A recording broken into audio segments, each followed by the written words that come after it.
We must steer them away from the treacherous path of drug abuse and trafficking.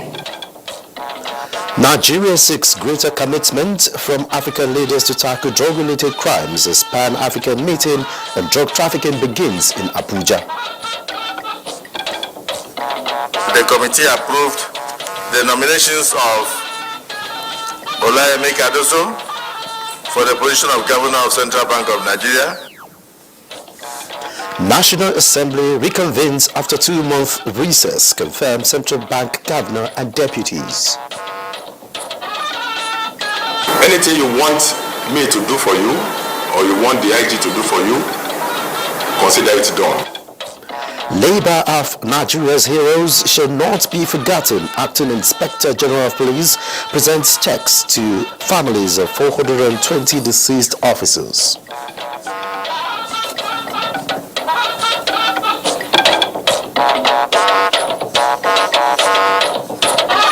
Hello and welcome to the Network News. I'm Olajide Bello. Joining me from Lagos is Adiola Komiakere. And remember, you can watch this broadcast live via our website, www.nta.ng/live, and on our other social media handles displayed on your screen. Now let's start with the fight against drug abuse. Heads of national drug law enforcement agencies in Africa have been advised to renew their mandate in the fight against substance abuse and illicit drug trafficking in their respective countries to get rid of the shackles of the criminal enterprise of drug barons and syndicates. Vice President Kashim Shettima, who represented President Tinubu, made the appeal while declaring open the 31st meeting of the heads of national drug law enforcement agencies Africa in Abuja. State House correspondent Abdurrahman Jibrila reports. Prioritize prevention, education, and rehabilitation to empower our youth with knowledge and opportunities. We must steer them away from the treacherous path of drug abuse and trafficking and protect our economy from the consequences of their actions. It is a 4-day engagement at the 31st meeting of the heads of national drug law enforcement agencies in Africa, and to broker collaborations in the areas of shared intelligence, joint training and operations.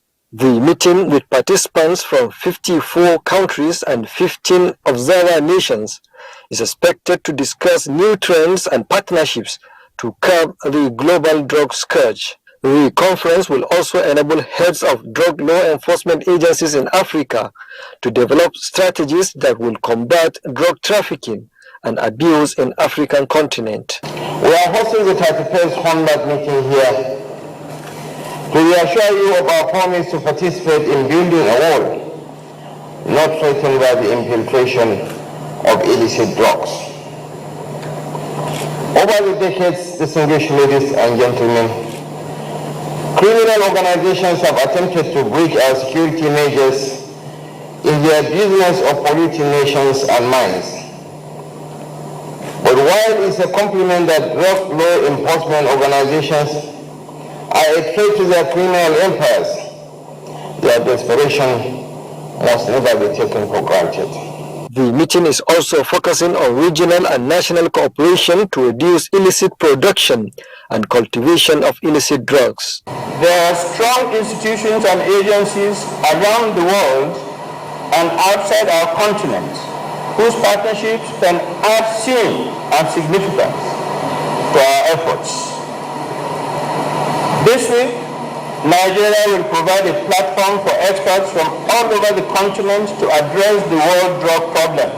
With more than 14% of Nigerians between the age of 15 and 64 having used drugs in the preceding 12 months, drug use levels were almost 3 times higher than the global average.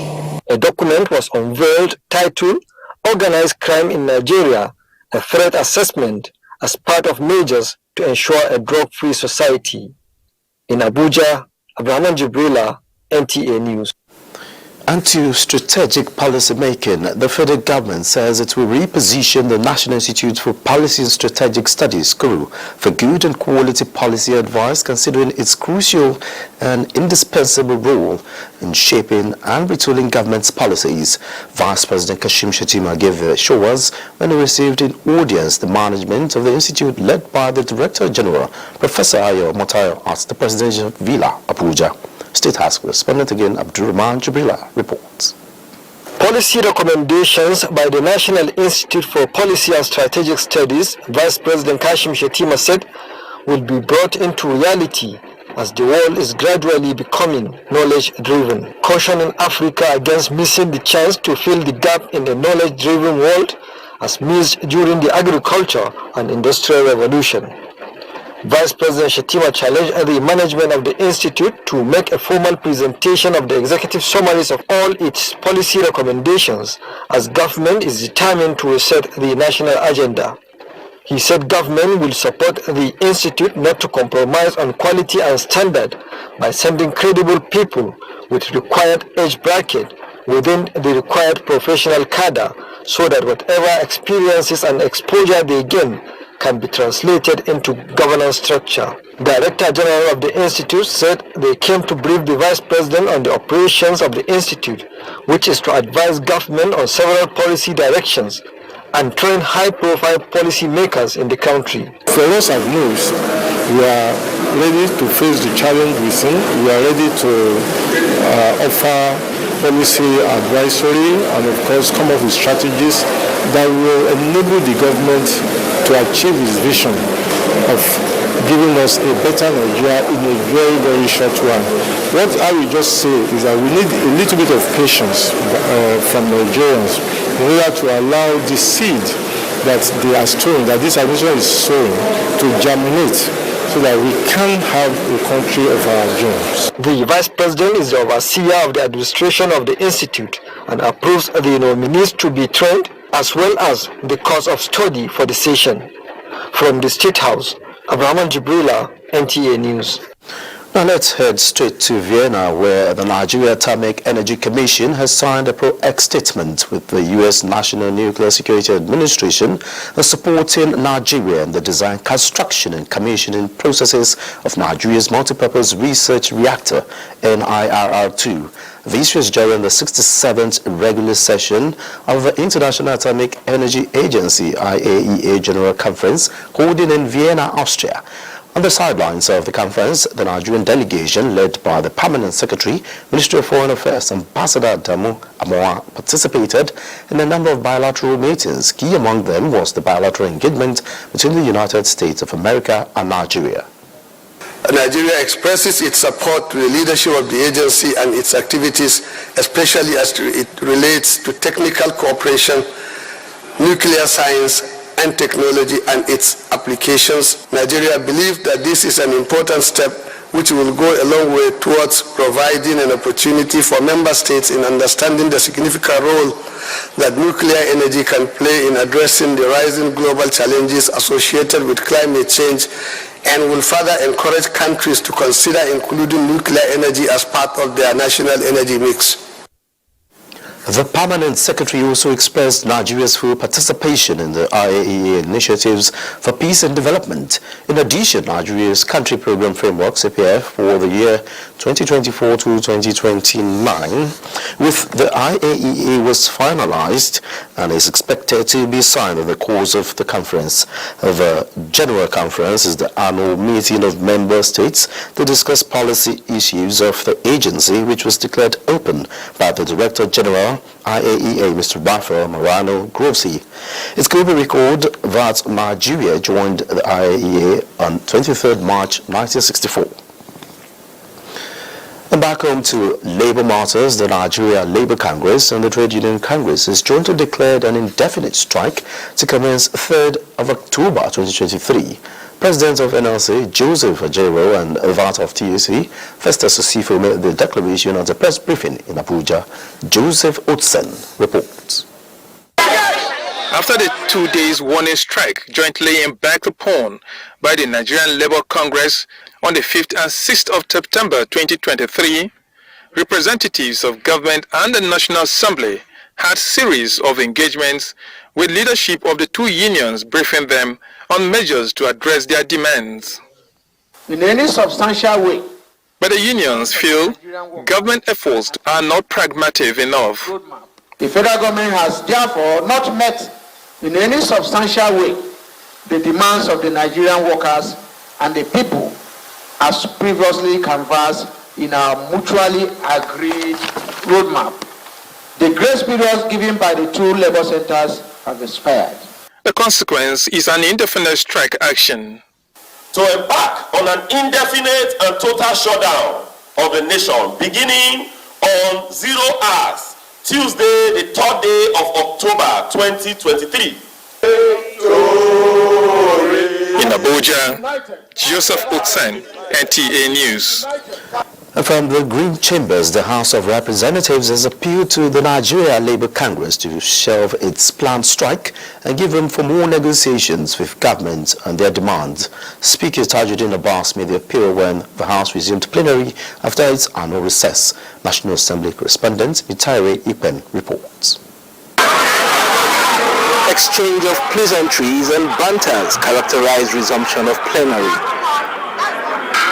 The Speaker calls the House to order, drawing members' attention to socio-economic challenges that must be confronted. We must deploy the necessary legislative instruments to create jobs, ensure payment of living wages in the civil service, pull Nigerians out of poverty, address the prevailing infrastructural deficit. And to organize labor, he makes this appeal. Embarking on a nationwide strike at this point will only aggravate an already bad situation. I therefore urge the leadership of labor unions to give us the benefit of doubt and suspend any planned strike action while we engage the executive. We will be interfacing between the organized labor and the government to quickly work out a realistic new national minimum wage. The House passed the bill for an act to establish the Federal Medical Center in Bejuleki, Lagos State, and referred several infrastructure motions to relevant standing committees for action. We need to control the menace of bullying, erosion, and the construction of bridge at Yamada, Adarai, Ungoko local government area.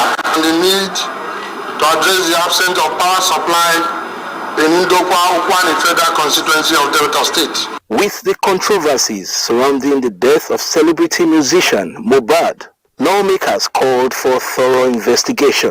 Monitor the ongoing investigation of Mohbad's death, particularly the allegations of harassment and unpaid royalties. The House received the report of its ad hoc committee on TED Fund and also resolved to investigate the collection and disbursement of stamp duties revenue in the country. Plenary is adjourned to 3rd October 2023. From the National Assembly, Mitaire Ipen, NTA News. Meanwhile, the Minister of Labour and Employment, Simon Lalong, has again called on the Nigeria Labour Congress not to embark on the planned indefinite strike and allow the federal government resolve all pending issues.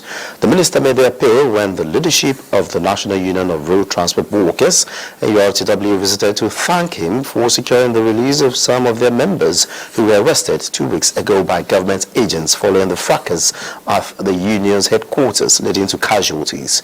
The minister maintained that industrial harmony remains key to the socio-economic development of any nation and urged the union to work in synergy with the federal government in moving the country forward. Lalong noted that securing the release of the detained NURTW members was one of the demands of the NLC at the last week's meeting between the Congress and the Ministers of Labour and Employment. He assured them that the processes leading to the fulfillment of other requests of the NLC, especially wage increase, were on course and will be concluded soon. The NLC is holding an emergency National Executive Council meeting virtually today to deliberate on the planned nationwide strike. And away from labor matters, President Bola Ahmed Tinubu congratulates Muslims on this year's Eid al-Mawlud celebration, urging them to live by the teachings of Prophet Muhammad. In a statement, the president noted that beyond celebrating the Prophet's birthday, the period should be used for deep thought, fervent prayers, and deliberate efforts to adhere to teachings of Prophet Muhammad as great lessons of devotion, perseverance, tolerance, humility, and selflessness can be learned from the life of the Prophet.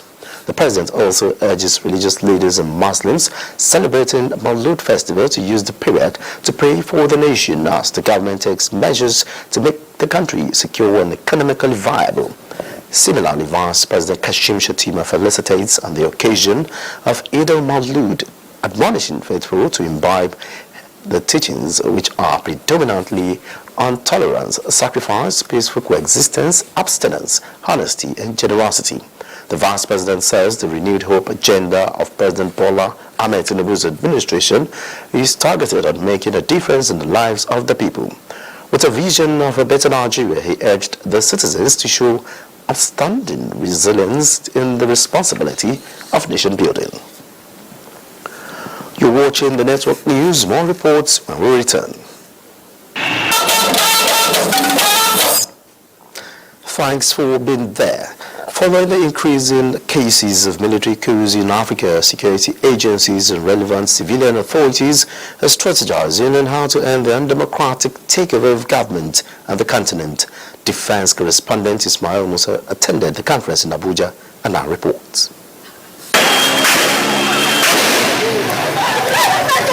In the last 18 months, the African continent has witnessed an increase in coup with military figures truncating democratic rule.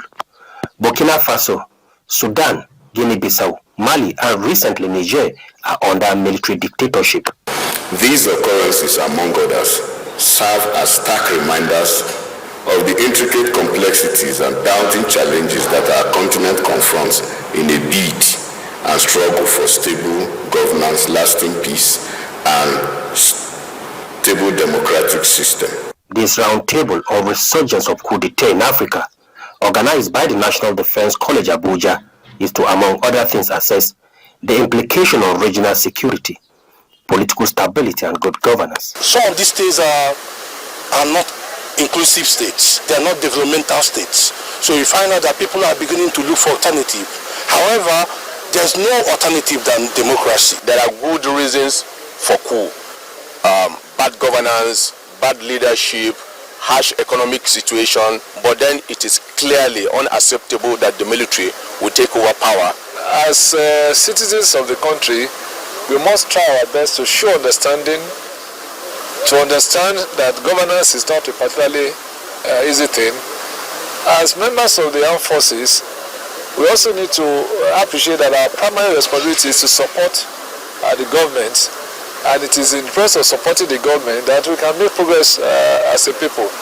With participants from the military services, ministries and departments, the session is expected to highlight the ills of military coup, encourage regional stability and socio-economic development. From the National Defense College in Abuja, Ismail Musa, NTA News. And on the police welfare, families of deceased police officers and men who died in the battlefield and injured police personnel have been presented with checks worth 1.33 billion naira by the Acting Inspector General of Police, Kayode Egbetokun. Francis Form reports that the Acting IGP made the presentation at the force headquarters in Abuja. This is the second time Acting Inspector General of Police Kayode Egbetokun will present checks to deceased police families. A sober mood indeed. The presentation reminds the deceased families of the loss of their breadwinners. The 1.33 billion naira checks is expected to be presented to 420 deceased police families who died in active service for the insurance policy year of 2021 to 2023 under the Group Life Assurance Policy, with the Acting IGP presenting to 20 deceased families. This, he says, is a testament to the recognition of their sacrifices and assurance that their service is held in the highest regard. Our commitment to properly fulfilling our obligations, including the provision of insurance and other benefits to those officers and their families who have made significant sacrifices for our beloved nations, is an expression of our deep appreciation for the bravery and dedication of our officers. In another development, members of the Defense and Police Officers' Wives Association were at the Louis Edet House to present their blueprint and assure the force management team of their support in keeping a stable home front as they police the nation. Having carried out a need assessment, we intend to do more for our youth in the barracks through skill acquisition programs. Anything you want me to do for you, or you want the IG to do for you, consider it done. This is the first time the POA leadership will be meeting with the force management team under acting IGP Kayode Igbetokun. Thanks is from NTA News. The National Broadcasting Commission and its counterpart, High Authority for Audiovisual and Communication of Benin Republic, have agreed to work towards tackling some of the challenges confronting the industry. Details with Adebola Brookslin. The team, led by Remy Prosper Moretti, are on a mission to Nigeria. Their aim is to form a united front to consolidate on their shared interests and jointly tackle challenges confronting them to achieve excellence in broadcasting. Director General, National Broadcasting Commission Balarabe Shehu Ilela said, with the vast and diverse media landscape, Nigeria recognizes the need for a robust regulatory framework. You find a signal from Nigerian radio station crossing to Benin Republic, and also the same way signals coming from Benin to Nigeria. The two regulators that are here should put it before them and then discuss how best to solve the issue. Remy Prosper Moretti promised the NBC boss that the challenge of signal interference and irresponsible use of social media on the continent will be resolved. La régulation des nouveaux médias. Regulation of the new media is a general problem facing the developed and developing nations. Although the internet space is expected to be a free medium of expression, however, if not regulated, it can set the world on fire. The meeting is ahead of the 2023 Africast to be hosted by Nigeria next month in Lagos State, southwest Nigeria. Adebola Brookslin, NTA News.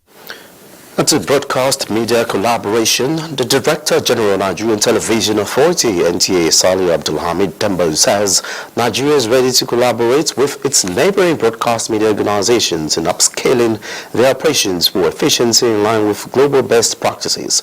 The DG stated this when he received in audience the management of Benin Republic High Authority for Audiovisual Media and Communications in Abuja. Tokwe Alabi reports.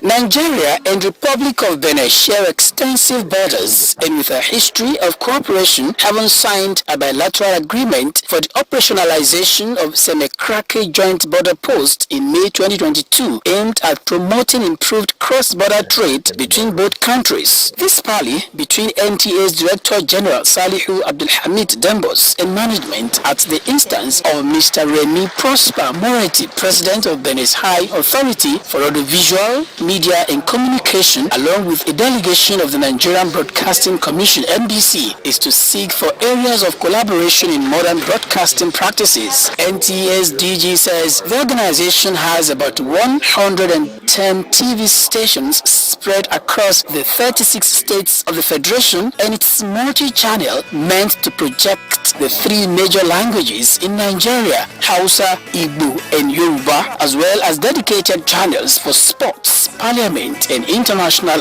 audience. I understand that in some other continents there is common ground for regulatory bodies, so I think there is need for us to also find a common ground so that I think is going to foster relationship between countries. For the visiting Beninois broadcast journalists, it is to learn from the largest TV network in Africa and upscale its operations in line with global best practices. We are seeking good relationship with our big brother, NTA and NBC, for improved operations. We are grateful for this honor. They've gone to several places, and we said it is very important for them to come to NTA, the largest network in Africa. From now on, the two countries, we have a synergy, and we will relate for the progress of this region. This visit for collaboration with the NTA by the Benin broadcast journalists is expected to stand the test of time. In Abuja, Tope Alabi, NTA News. And on birthday felicitations, President Bola Tinubu warmly felicitates with the presiding Bishop of Living Faith Church Worldwide and Winners Chapel International, Dr. David Oyedepo, on the occasion of his 69th birthday. In a statement, special advisor to the President and Media and Publicity, Ajuri Ngalale, President Tinubu affirms that the words and works of wisdom demonstrated by the Vision Gospel leader continue to resonate within and beyond Nigeria, impacting greatly on the economy in the areas of education, healthcare, infrastructure, banking, publishing, and transportation. The President acknowledges the great strides of Bishop Oyedepo in pursuing personal, intellectual, and spiritual development for humanity, while encouraging many to grow through the practical teaching of the word of faith with remarkable results in the expansion of the ministry. In the same vein, President Bola Tinubu joins Nigerians and well-wishers globally in celebrating the President of the National Trade Promotion Organization of Economic Community of West African States, Mr. Shegmaolo, as he turns 60. The President shares in the immense joy of this important milestone with the sign of Chief Obafemi Awólọ́wọ́'s family, while congratulating the former CEO of the Nigerian Export Promotion Council for sustaining the legacy of the family in public service. He appreciates the sacrifices of the legal practitioner who accepted the call to serve the country at a young age and continues to inspire younger generations to imbibe the virtues of excellence and patriotism in service.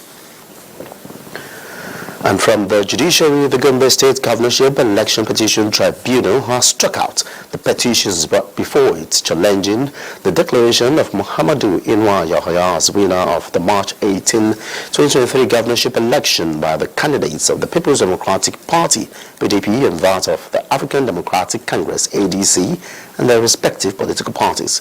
Emmanuel Akila has details of the report.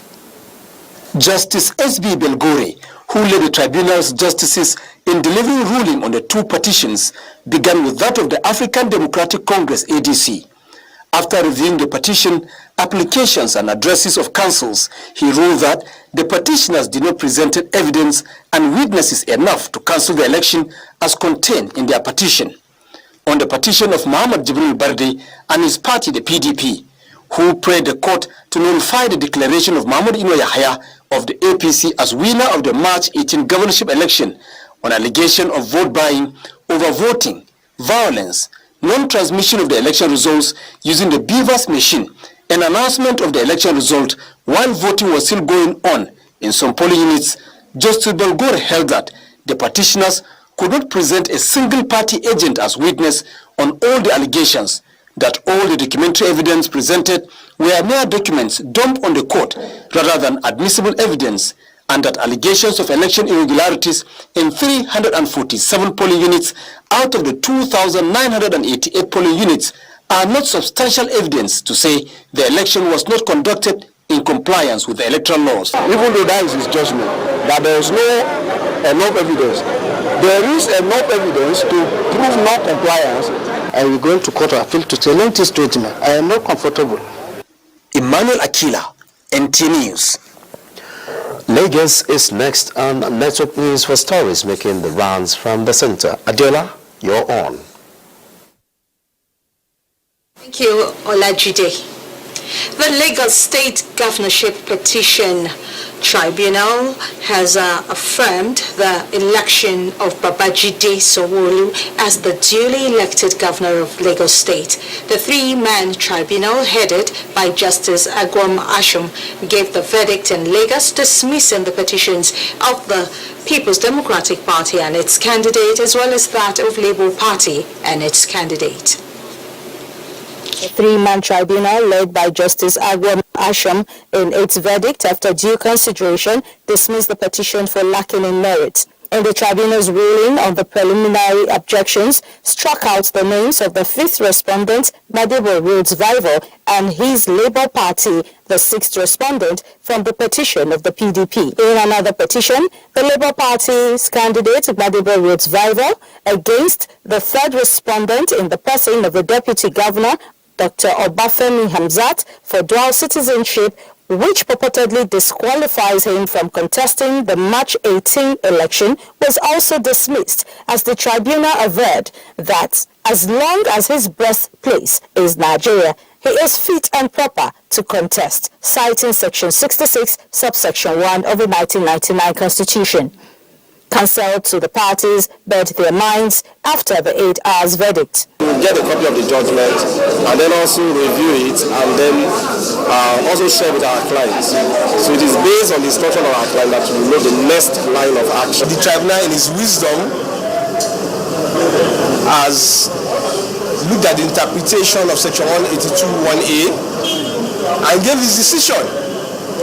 We would also apply for that decision and advise our clients appropriately. Most of the things that were contested, that remained to be contested, was whether or not the deputy governor could effectively run for office in Nigeria, having naturalized in the United States. And the tribunal went to town, reviewed all the provisions, and reviewed all the cases. The petitioners have signified their intention to challenge the verdict at the Court of Appeal. Similarly, Governor Babajide Sanwo-Olu says the judgment at the Governorship Election Petition Tribunal that upheld his election and the deputy attests to the confidence residents have in his administration to deliver sustainable good governance across the state. He stated this at the State House while reacting to the outcome of a Governorship Election Petition Tribunal in Lagos. Mr. Toliat has the report. The judgment that affirmed the election of Governor Babajide Sanwo-Olu and his deputy was painstaking as it lasted for several hours. Deputy Governor Obafemi Hamzat led members of the newly constituted State Executive Council and chieftains of the All Progressive Congress to the Election Petition Tribunal.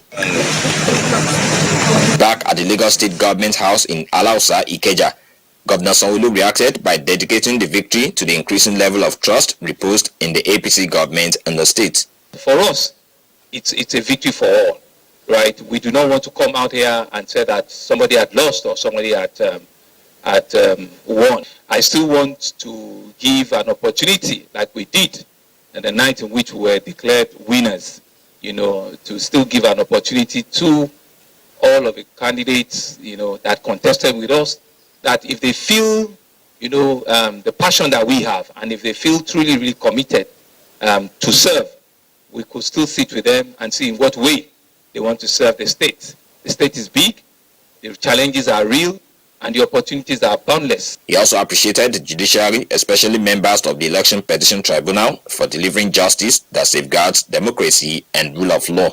In Lagos, Musa Toliat, NTA News.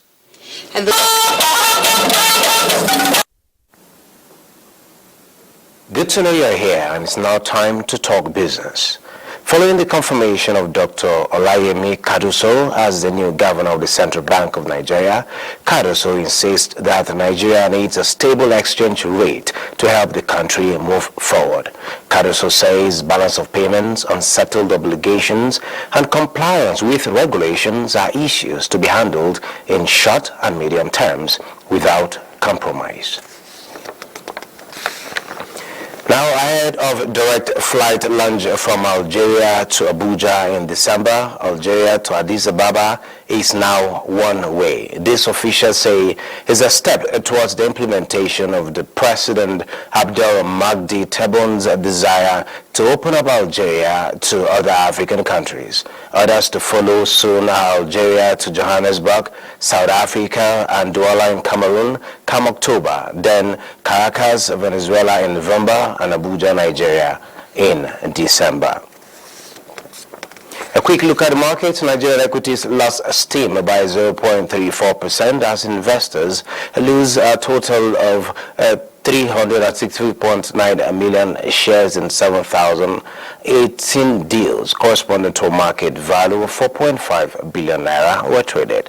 Today's data shows 11% decline in volume, 17% decline in turnover, and 9% decline in deals. The current market capitalization is 36.5 trillion naira. Access Holdings recorded the highest volume of 50 million traded shares, followed by Transcorp Nigeria, United Bank for Africa, and Zenith Bank with 21.6 million. Well, that is business news. Network news continues with Olajide. Olajide, it's nice doing. Same here, Betty. Many thanks. Now talking improved education standard, Minister of Education Professor Tahir Mamman has read the Riot Act to any administrator who enjoys extension of years of service but refuses to go back to the classroom. The minister read down the directive at a media briefing to commemorate this year's World Teachers' Day. Abdullahi Musa Suleja reports. Do you understand? World Teachers' Day is a global remembrance period dedicated by UNESCO and ILO in 1966 to highlight crucial role of teachers and the issues affecting the profession.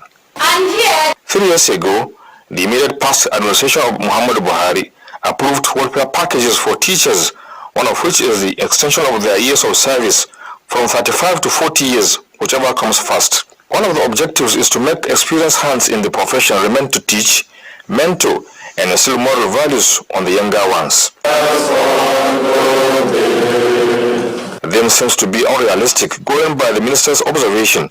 Side by side, the theme for this year's celebration, which is the teacher we need for education will stand, the global imperative to reverse the teacher shortage. All those who are in this particular where the situation was should happily go back to the classroom. If they don't, the ministry will wield the big stick. Yes, I mean it. I've come from the university background. The best teachers in the university are the older ones. People retire from this issue. Come back to the classroom. While sympathizing with the parent of kidnapped student of Federal University Gusau, the minister assured them of government's determination to rescue those still in captivity. 5th of October annually is marked as World Teachers' Day. Abdullahi Musa Suleja, NTA News. The space for broadening human scope to evolving knowledge may just be a process which requires in-depth research and open mind to embrace regardless of sentiments of any kind. Now, the 35th inaugural lecture series of Nasarawa State University KEFI is putting Islam in the right perspective against global debate for common practice of the universal human rights, with Professor Saadatu Liman taking the driver's seat. Abubakar Akwanga reports.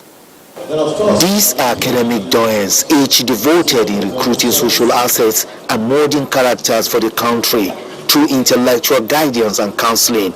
But this moment is about the second female professor of Islamic studies in Nigeria, Professor Saadatu Liman, and the ovation on the stage is in agreement with the topic, deconstructing the notion of oppression and suppression of women in Islam, revisiting Islamic versus universal concepts of human rights. Misconceptions by other crimes about the place of pride of female under Islamic law do not reflect the true teaching of Islam, as women are real creatures but not without boundaries. Islamic teachings on humanity and human welfare have been codified in the Quran since 610 to 632 AD. Islam treats mankind regardless of whether it is man or woman with honor, favor, and esteemed regards. The assemblage of High and Mighty was not just for the academics to support the enterprise of one of their own, but combination of other professionals who saw light in the work of the Deputy Vice Chancellor, Nasarawa State University, Kefi. Some of our practices today often oppress women and deny them equality and human dignity, even as granted to them by the injunction enshrined in the Holy Quran.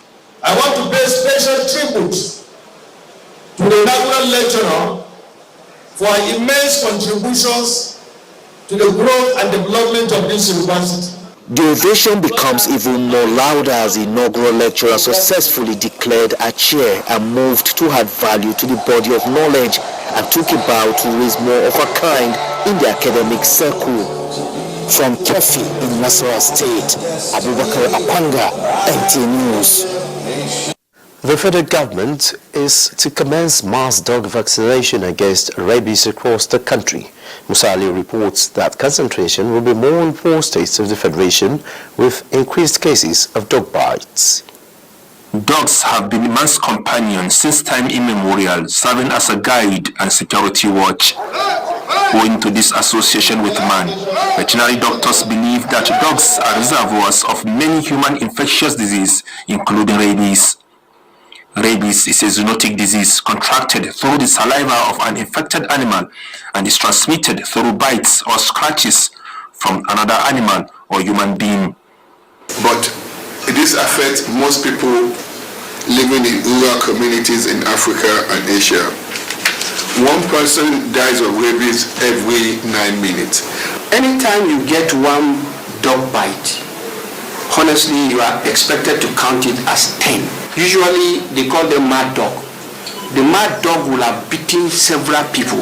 It is in the light of this that the Federal Ministry of Agriculture and Food Security plans to embark on mass vaccination of dogs and cats targeting Cross River, Plateau, Kano and Borno states. Government, in its continued effort to eliminate this deadly disease, has continued to procure anti-rabies vaccine for animal vaccination and doses of human pre- and post-exposure vaccines for vaccination of humans at high risk of rabies.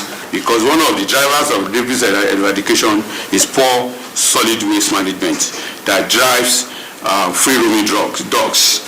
So if the Ministry of Environment, supported by the various state ministries, plays its roles well, we can also contribute. The theme of the 2023 World Rabies Day is All for One, One Health for All. Musa Aliyu, NTA News. To the Red Chambers, Senate has on the first day of reconvening plenary confirmed Michael Olayemi-Cardoso as the governor of the Central Bank of Nigeria. Also confirmed are the 4 deputy governors as requested by President Bola Ahmed Tinubu. National Assembly correspondent Lami Ali reports.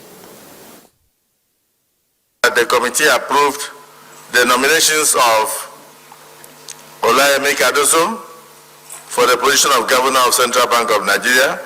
The expedition's confirmation hearing, which lasted for many hours, had lawmakers interrogating the personalities appointed to steer the activities of Nigeria's apex bank for the next 5 years. Questions dwelt on the current state of the naira and the skyrocketing inflation, among other financial matters. What kind of mechanism are you going to put in place that will deal with all the distortions that we have in all of these price stability indices today? The exchange rate is climbing every day. Why do we continue to depend on petroleum importation when we can refine? How will you ensure that the internal control mechanism of the bank is strengthened in a way that such infractions will never occur again? The appointees Michael Cardoso, Osoro, Mohammed Abdullahi, Philip Ikazo and Bala Bello gave assurances that they are in possession of a roadmap that would lead to financial stability and economic recovery. We are concerned about the value of the naira, and once we can build that confidence back through good corporate governance, culture of compliance, the 7% growth rate will allow us over a 10-year period, 8-year period to double the economy. The lawmakers noted that in the past, CBN got involved in businesses it had no business with and expressed the hope that the new team would be innovative. Also transmitted to the Senate by the President are 2 other communications seeking confirmation of the board and management members of the Niger Delta Development Commission and the appointment of the Ilu Bulus as National Coordinator of the National Social Investment Program Agency. President of the Senate, Gatula Pabio, while welcoming lawmakers from the annual recess, emphasized the need to work with the executive arm of government with diligence and commitments to address challenges in Nigeria for the good of the citizens. In the coming days and weeks, we will address pressing issues, debating, legislating, and striving to find common grounds that will move our nation forward. Plenary has been adjourned to October 3rd, 2023. From the National Assembly, Bami Ali, NTA News. And for stories trending in the world of sports, we now to a Nigerian article. The Honorable Minister of Sports Development, Senator John Eno, will be attending the Confederation of African Football Executive Committee meeting in Cairo, Egypt, as the nation solidifies its bid to host the African Cup of Nations tournament alongside Benin Republic for the first time since 1980. Nigeria will make a 10-minute presentation to CAF, and thereafter will be allotted time to answer questions from its presentation. The meeting will hold on Wednesday, September 27, 2023. Nasarawa State Governor Abdullahi Sule has advocated strong synergy between the Nigerian Football Federation and the private sector to boost the development of the game from the grassroots level. The governor made the call when he visited the Nigerian Football Federation Secretariat in Abuja. In Nasarawa State, sports really means business. I will use sports for a business purpose. I will continue to do that. But in order for us to get to that level, we have to invest. We are ready to do our best to ensure that at least we give Nigeria the best. In grassroots football, 40 non-league teams will feature at the maiden edition of the community football tournament at various centers across Lagos State. The competition, which has former special advisor on sports to the former president Daniel Amokachi as an ambassador, will also have other ex-internationals as mentors for the various clubs. The tournament, which will commence on October 3rd, will last for 6 weeks. We're also going to add to it, mentorship. Ex-players that have played the game before will also be assigned to each of these teams, and so they can get more experience. The Nigerian Premier Football League, NPFL, now has September 30th kickoff date. Davison Oumi, the Chief Operating Officer, also notified the 20 participating clubs that the champions of the season will receive 150 million naira, which is a 50% increase from last season's prize money. Oumi also addressed some of the marketing concerns and assured the clubs that the NPFL board will at all times take decisions that serve the best interests of the league and the clubs. With sports update, Enojo Adiku, NTA News. And that concludes the network news. Many thanks for being a part of it. I am Olajide Bello.